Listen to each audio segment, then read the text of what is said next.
And I didn't expect, actually, I didn't plan to ask you about this. But before we get to the final question that we ask every guest, I really wanted to get you on record talking about the slap heard around the world. We were discussing it a little bit yesterday. And I didn't plan on asking you about it, but it seems to me that it's reflective of so many of the things that we're talking about right now.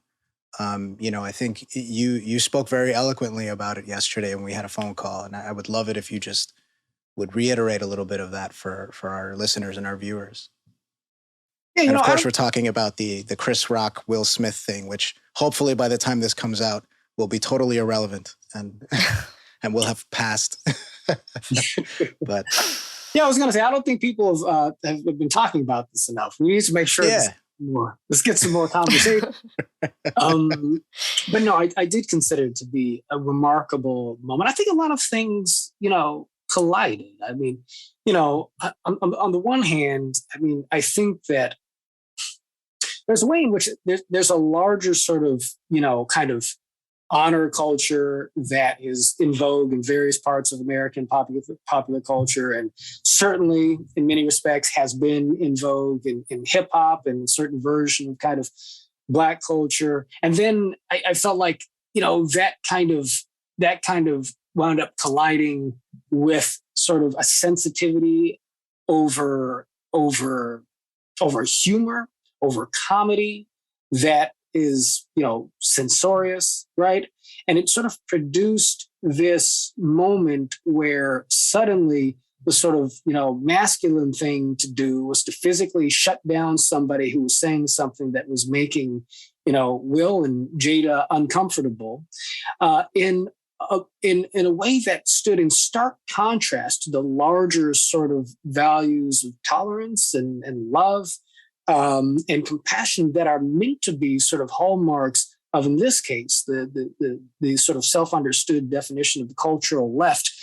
It was something that happened in a moment that undressed that for the whole world in real time, and was then reinforced by the actual applause, standing ovation, for what many people took as kind of real-time doublespeak in terms of, the commitment that Will Smith gave in his speech to being a vessel of love, in contrast to the thing he had just done.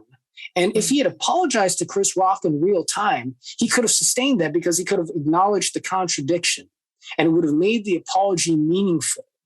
But by essentially apologizing in a way that held him up to a certain moral standard that he clearly just violated without actually repenting to the person that he had just done harm to, I think it left the whole world just kind of looking at that, or so much of the world looking at that, and saying to themselves, okay, this is the truth in terms of the moral decay that's happened. Like you can't deny it. I think even for people who were, in the room, I think there is the type of thing where I imagine you could feel it, but you couldn't stop it, right?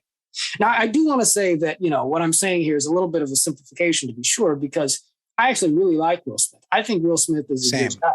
I think that I think he had a mental breakdown because I think the guy lives a high level and very kind of, in many respects, I mean, you could just say he lives a weird life, and I'm not casting judgment, but I'm just saying that, when you're in a position like that, things get under your skin, into your head, and it all just came out.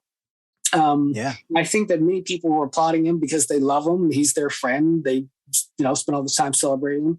But it was a moment that still revealed deep moral hypocrisy, wedded to power and privilege, that I think may ultimately prove to be a good thing, because it may cause us to reckon with ourselves a little bit, right? In terms of what our moral priorities, what our priorities actually are as a people. What do we really stand for, as opposed to what we say we represent?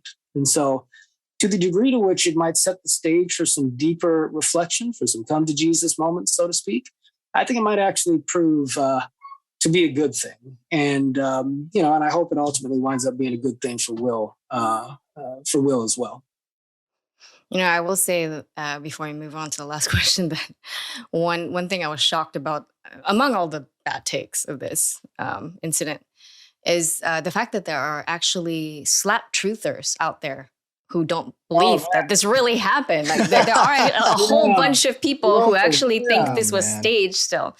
That surprises me. Like who was this good for that they would stage it? Like, okay, the ratings. They got like a 10%, but okay, that was worth losing your biggest career. Embarrassing the entire industry. Right. I don't want to be demeaning to anybody who's suspicious here, because I've heard from a few of those folks too. But you just can't believe anything anymore, though. Like that's exactly the point.